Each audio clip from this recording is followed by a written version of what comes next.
tema que está para hoy día. Voy a compartir entonces la diapositiva.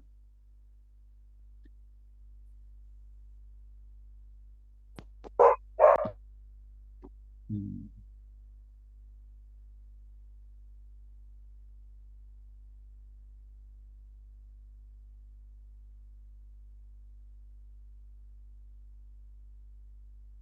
Muy bien, aquí tenemos, a ver, la primera diapositiva sobre el tema. Vamos a ver.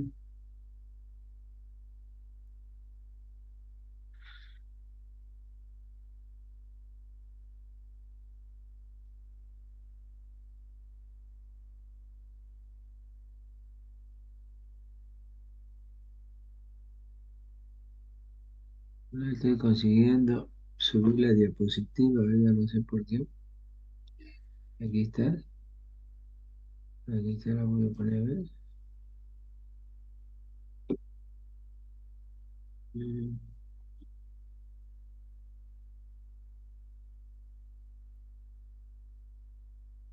Vamos a poner aquí. Entonces,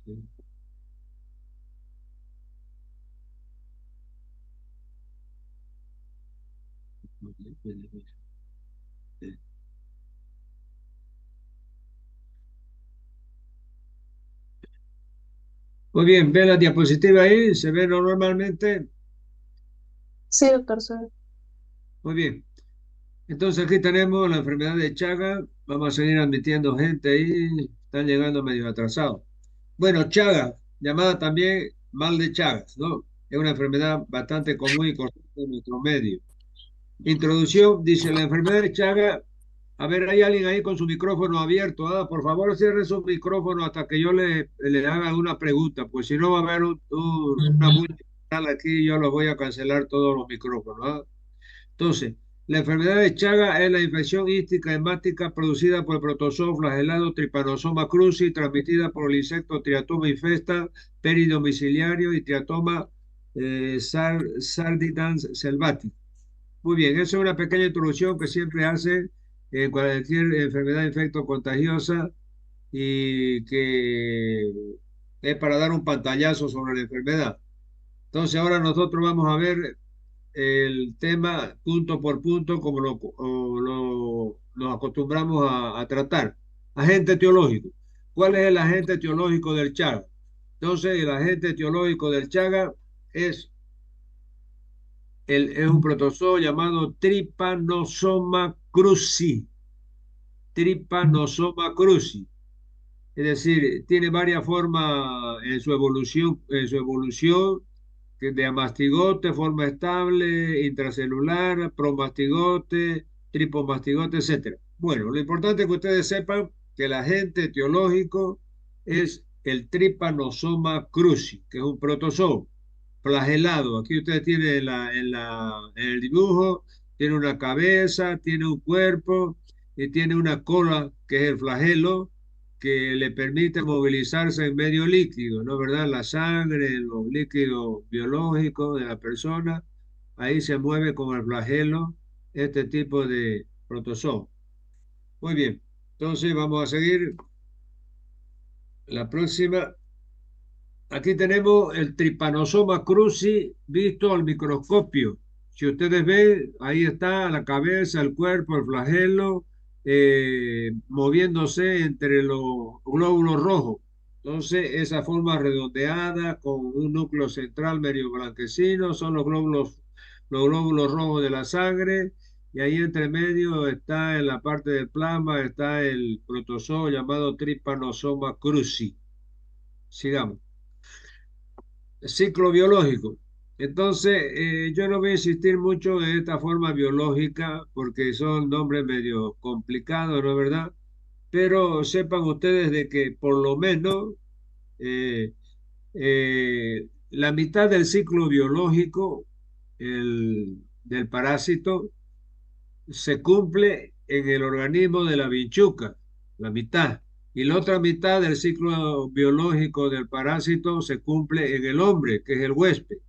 Entonces, eso es importante sí saber. Por eso es que Y la forma del parásito durante su evolución, o sea, la forma evolutiva como está aquí, del ciclo biológico, es tripomastigoto, amastigoto y epimastigoto, ¿ya? Entonces, esos son los tres nombres que adquieren las tres formas del ciclo biológico hasta llegar a ser el parásito adulto que va a infectar, es decir, que va a producir la enfermedad. Muy bien, sigamos entonces. Aquí tenemos entonces el vector. Fíjense que un close de primera plana de la famosa vinchuca. Vinchuca es un nombre regional. El nombre científico de este insecto es eh, Triatoma infestans. Así como siempre los nombres científicos están en latín, este no es la excepción. Se llama entonces Triatoma infestans, comúnmente llamado acá en nuestro medio, en el oriente boliviano, vinchuca.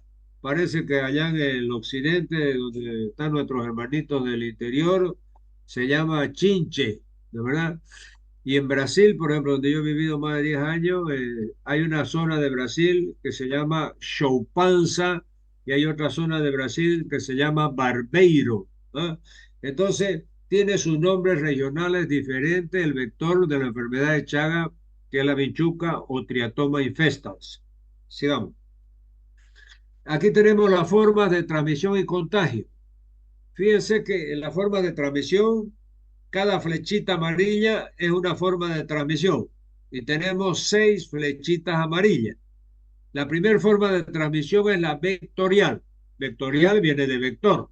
¿Cuál es el vector de esta enfermedad? Es la vinchuca o triastoma infesta. Entonces, el 90% de los pacientes que se enferman con la enfermedad de Chaga es a través de la picadura de una vinchuca infectada, ¿no es verdad? Entonces, esa es la forma vectorial. Luego tenemos, en segundo lugar, las transfusionales.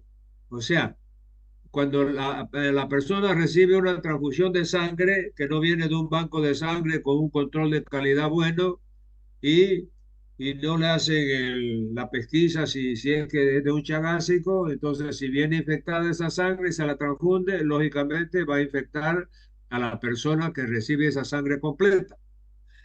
Tercer forma, la forma congénita es la forma de Chaga que transmite la madre al feto durante el embarazo en el vientre materno. Esa es la forma llamada vertical o congénita, ¿verdad? La cuarta forma de transmisión tenemos el trasplante de órganos.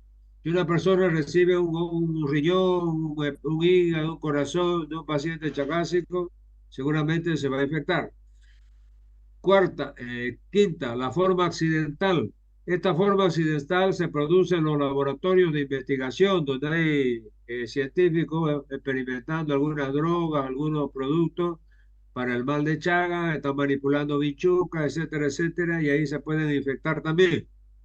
Y la forma oral, fíjense que esta forma oral ha aparecido hace unos 5 años atrás. Antes no había. Ahí aparecieron unos estudios hechos por científicos brasileros donde en los cañaverales hay millones de bichucas. Entonces, cuando viene, se cosecha la caña de azúcar para hacer la azúcar, alcohol, etanol, o sea, para los vehículos, en Brasil sobre todo.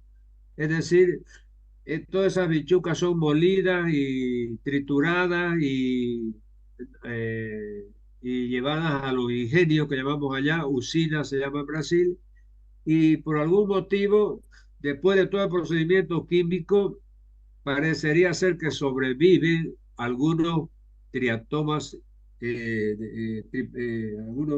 algunos agentes etiológicos del mal de Chagas, del Trypanosoma cruzi. Y entonces, al endulzar ese azúcar, vienen algunos triatomas, Trypanosoma cruzi, y la persona se infecta. Entonces, esa es una forma nueva, oral, que está muy discutida, pero hay trabajo en la literatura médica que asevera de que hay esa transmisión oral de la enfermedad de Chagas, cosa que antes no existía. Sigamos. Aquí tenemos entonces el mecanismo de contagio nuevamente ya con cuadritos más para que se los entienda más rápido.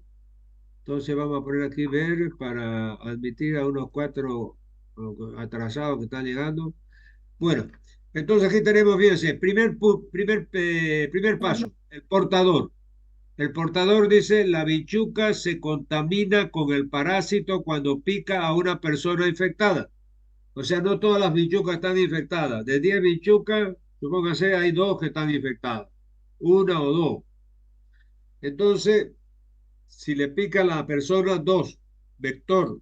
La bichuca infectada pica a una persona sana. Entonces, la vesícula que no está infectada, que es virgen de la infección, es decir, al picar a un enfermo de Chaga, se infecta. Y esa misma bichuca ya, al picar a una persona sana, le transmite la enfermedad. Y el mecanismo de transmisión es, este insecto vive en determinados lugares, en los techos de paja, de motacú, de jatata, en aquellas casas que están en la zona rural, que tienen paredes de adobe, es decir, bambú con barro, no tienen ladrillo ni tienen revoque de cemento. Entonces quedan unos huecos ahí entre el barro endurecido del muro, de la pared, y, o si no en el techo, debajo de la hoja de motacú, de jatata, etcétera. Y de allá la bichuca en la noche, atraída por el calor del cuerpo, va y pica a las personas que están durmiendo en su estera, en su hamaca, etcétera. Y de esa forma, es decir, se transmite la enfermedad en forma vectorial. Ya vamos a ver después las formas clínicas. Entonces, recapitulando, la bichuca no infectada pica a un paciente enfermo con chaga y se infecta. Esa misma bichuca ya infectada pica a una persona sana y le transmite la enfermedad. Cuatro, esto que parece un poco de ciencia ficción, se los voy a contar. O sea, cuando la bichuca se disloca de su madriguera, de su guarida, del techo de paja o de la pared de barro, es decir, atraído por el calor del cuerpo, y al rascarse, es decir, pica, mete la trompita y le chupa la sangre. Y al chuparle la sangre, defeca alrededor del orificio del túnel, eso que hizo la trompa para llegar hasta el torrente sanguíneo de algún vaso. Entonces, ahí al defecar, la materia fecal de la bichuca queda alrededor de la boca del túnel.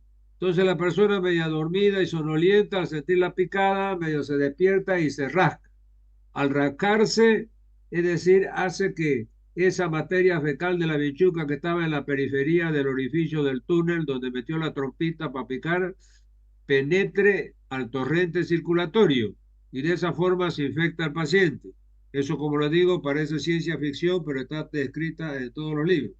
Aquí fíjense, en el punto número 3 dice, deposita en la piel una gota de excremento infectado con el parásito, la bichuca. Al rascarse, los parásitos ingresan al organismo por la picadura y la persona se infecta. 5. Los parásitos se multiplican con rapidez y se fijan en los órganos. Para que ustedes vean que esa es la forma y el mecanismo exacto de transmisión de esta enfermedad. Sigamos.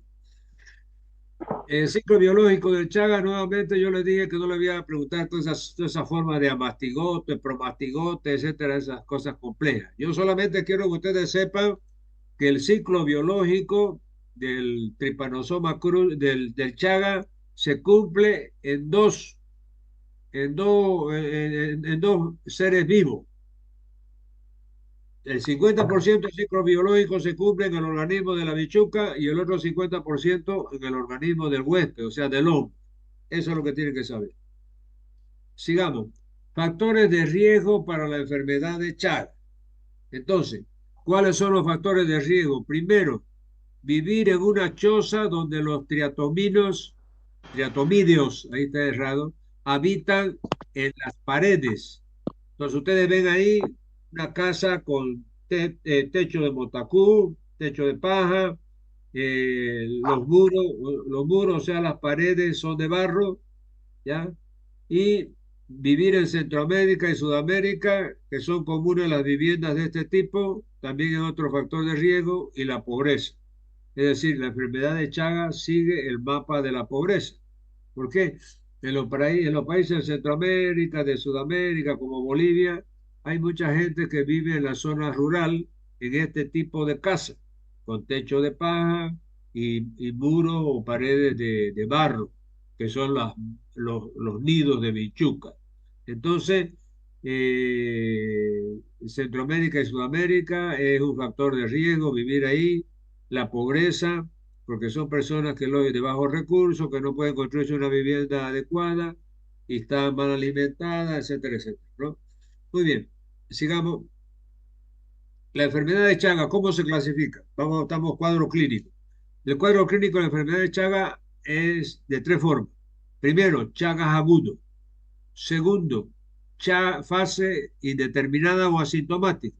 A mí me gusta más la forma asintomática, porque eso le mete en la cabeza a ustedes que si es asintomática no presenta síntomas. Y al no presentar síntomas no va al médico. Al no ir al médico no se la diagnostica, entonces pasa de forma desapercibida esta forma asintomática.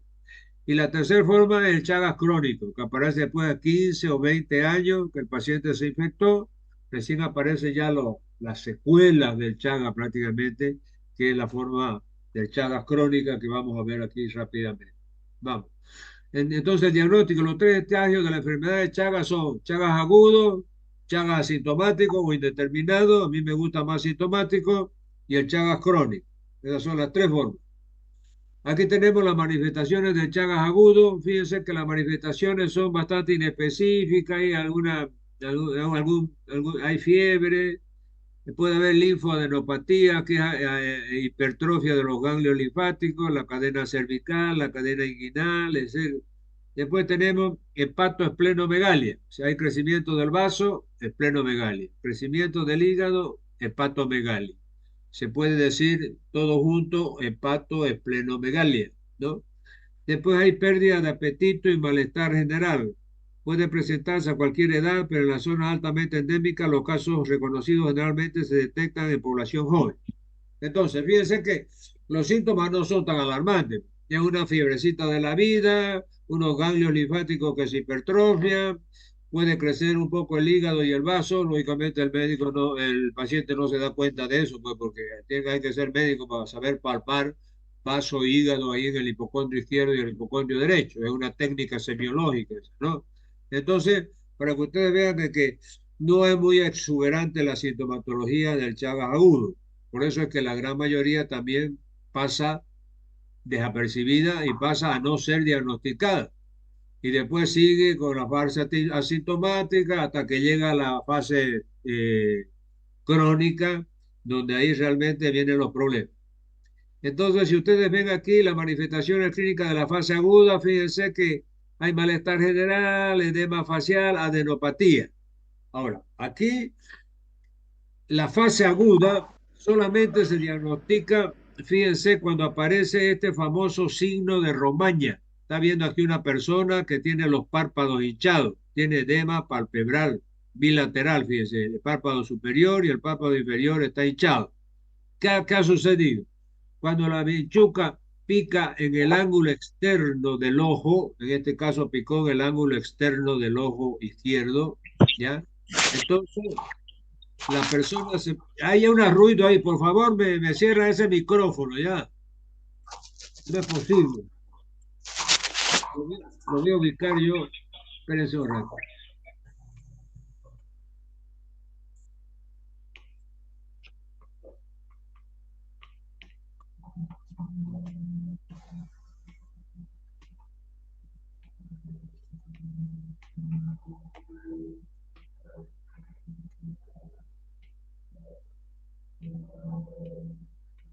Mm.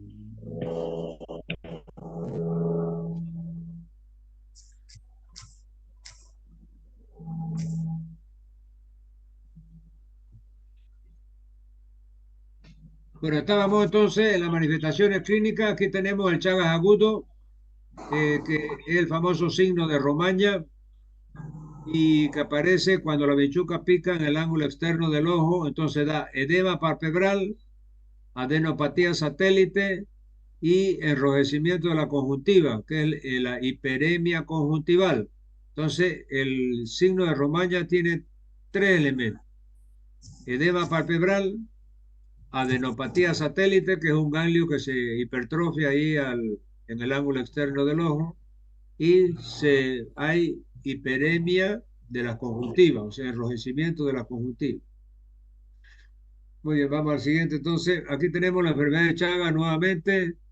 Respuesta, la indeterminada o la asintomática. Fíjense, si no presenta síntomas, no va al médico, nadie le diagnostica y pasan 10 a 20 años y aparece ya la forma crónica del Chagas. Enfermedad de Chagas asintomática, duración indefinida, muchos años, serología positiva, son la mayoría de los chagásicos los que están deambulando ahí sin síntomas prácticamente, pero ya tienen la enfermedad adentro y van a aparecer los síntomas en la fase crónica. Aquí tenemos la forma latente o indeterminada, nuevamente, que es inespecífica, que no presenta síntomas y que lógicamente pasa a no ser diagnosticada. Y por fin llegamos a la fase crónica. Fíjense ustedes, aquí en la fase crónica, el Chaga básicamente va a atacar tres órganos. Aquí, si ustedes ven, hay una radiografía de tórax aquí y la silueta cardíaca. Ataca el corazón, ataca el esófago, aquí abajo a la izquierda y aquí abajo a la derecha ataca el colon. Entonces, esos son los tres principales órganos que son atacados por la enfermedad de Chagas. En el esófago produce megaesófago, o sea, dilatación del esófago. ¿Por qué? Porque destruye los plexos de Meissner y Auerbach. No sé si ustedes estudiaron en fisiología eso. La persona humana tiene dos tipos de plexos que son comandados por el sistema nervioso autónomo simpático y parasimpático, el plexo de Meissner y de Auerbach, que son los encargados del peristaltismo del organismo, es decir, de hacer progresar el bolo alimenticio desde la boca hasta el ano. Entonces, eso está destruido por el tripanosoma cruzi en la enfermedad de Chagas, y estos pacientes el esófago se les dilata y no pueden tragar, se ahogan, es decir, no pueden tragar ni cosas sólidas ni cosas líquidas. Entonces, imagínense la calidad de vida, hay que operarlo, ponerle una asa intestinal ahí para ver si mejora esa parte del tránsito del alimento. En el colon igual, produce dilatación del colon y esos pacientes tienen estreñimiento crónico, están 20 días hasta un mes sin evacuar, sin ir al baño y hay que operarlo. A veces los fecalomas se forman con anestesia, hay que cavarlo y limpiarle todo ese colon, se sacan baldadas de materia fecal. Entonces también una calidad de vida horrible. Hay que también resecarle esa parte del colon, ponerle una asa intestinal para que mejore un poco su calidad de vida. Y por último, la complicación cardíaca, que es la miocardiopatía chagásica.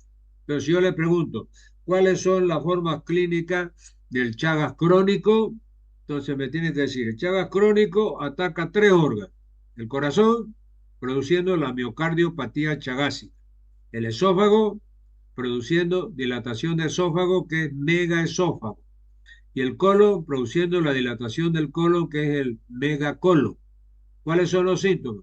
En el megaesófago, disfagia, dificultad para tragar. En el megacolon, estreñimiento crónico. Estreñimiento, en términos médicos, es constipación crónica. Se tarda hasta 20 días, un mes sin evacuar el intestino. Entonces, imagínense. Y la miocardiopatía chagásica son problemas de conducción del sistema eléctrico en el corazón que puede llevar a arritmias, a bradicardia grave y generalmente produce muerte súbita por paro cardíaco. Entonces hay personas chagásicas de 20, 25 años que tienen un chagas crónico, ellos no saben y mueren así súbitamente sin saber por qué. Y para que eso no suceda, hay que ponerle marcapaso a estas personas para que no tengan esa muerte súbita debido a la arritmia, esa una bradicardia intensa. ¿Ya? Muy bien, sigamos. Chagas y embarazo. En la mujer, el Chagas, en la mujer embarazada es la misma sintomatología que en el hombre. No hay no es nada diferente. Lo que sí hay que tener en cuenta es que la madre le puede transmitir al feto el Chaga durante el embarazo. Por eso es que la madre tiene que hacer por lo menos 4 controles prenatales, para que en alguno de esos controles prenatales su médico general o su ginecólogo le detecte que ella está infectada con la enfermedad de Chaga y le haga el tratamiento, cosa que no infecte después a su niño durante el embarazo. ¿De verdad? Eso es lo que tiene que saber. Diagnóstico laboratorial. Entonces, fíjense que el diagnóstico laboratorial hay 2 tipos de pruebas. Las pruebas que llama la gota fresca, ¿ya? Esa gota fresca se saca una gotita de sangre y se analiza y se ven los treponemas pálidos ahí en esa muestra. Por eso se llama directos o parasitológicos, o sea, se ve el parásito en sangre, ¿no? Y después tenemos los indirectos o serológicos. Eso se hace sacando también sangre, pero ahí ya la prueba es de ELISA, de hemaglutinación. Entonces, ahí pueden aprenderse, hay hemaglutinación directa e indirecta. Aquí lo que se hace es la hemoaglutinación o hemaglutinación indirecta más el ELISA. Entonces, eso deberían aprenderse, ¿no? En la parasitológica o directo, gota fresca. En lo indirecto o serológico, test de ELISA, que ya lo conocen del COVID, ¿no es verdad? Y la hemaglutinación indirecta. Sigamos. Aquí tenemos la enfermedad, entonces aquí hay un esquema de que el camino que sigue, ¿no? Si la enfermedad, si es tratada, si se trata, se cura el 70% de los pacientes. Si no se trata, el 30% evoluciona a la fase indeterminada o asintomática. Después, la evolución a la fase crónica. Si pasa a la fase crónica y el tratamiento sintomático y sin curación, puede durar una sobrevida de 5 a 10 años. Si no tiene tratamiento, hay muerte súbita, una muerte súbita, como yo le decía, por parada cardíaca en los casos de que ataque el corazón. Aquí tenemos el tratamiento agudo, entonces. Fíjense, hay 2 drogas que se usan en el Chaga, el Nifurtimox y el benzimidazol. Benzimidazol. El Nifurtimox en adultos de 8 a 10 miligramos por kilo 60 días. El niño 15 miligramos kilo día por 60 días. El benzimidazol, adulto 5 miligramos por día 60 días, por kilo día 60 días y niño 5 a 10 miligramos kilo día por 60 días también. Entonces son las 3 dos. Fíjense que besnidazol, eso es lo correcto, fíjense, por eso que está esta dificultad para pronunciar porque está errado. Acá en el tratamiento, Nidazol y el Nifurtimox son los fármacos disponibles para el tratamiento de la enfermedad de Chaga, tratamiento de lesión, el Nidazol, duración del tratamiento 60 días.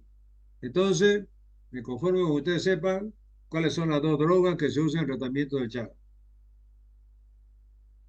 Sigamos. Ya estamos terminando. Prevención y control, se recomienda las siguientes medidas. Fíjense que la prevención del mal de Chaga, es decir, el resto es masturbación mental. La decisión que realmente va a disminuir los índices de Chaga es los planes de mejoramiento de la vivienda. ¿Por qué? Porque si los criaderos de vinchuca están en las casas con techo de paja y con paredes de barro, entonces hay que mejorar pues esa vivienda y en todas las zonas rurales el tipo de vivienda que existe es esa misma.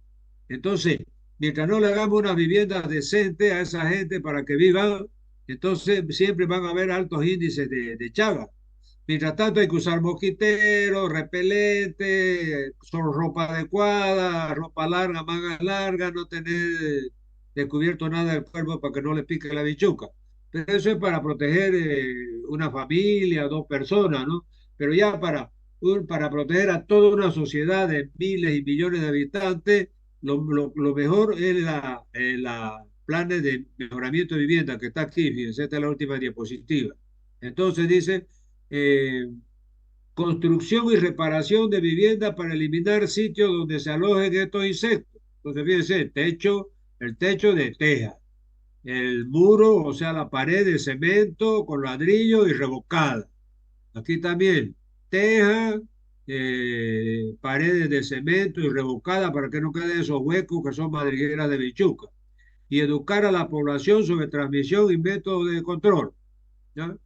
Muy bien, entonces estamos ya en lo último del tiempo de Zoom.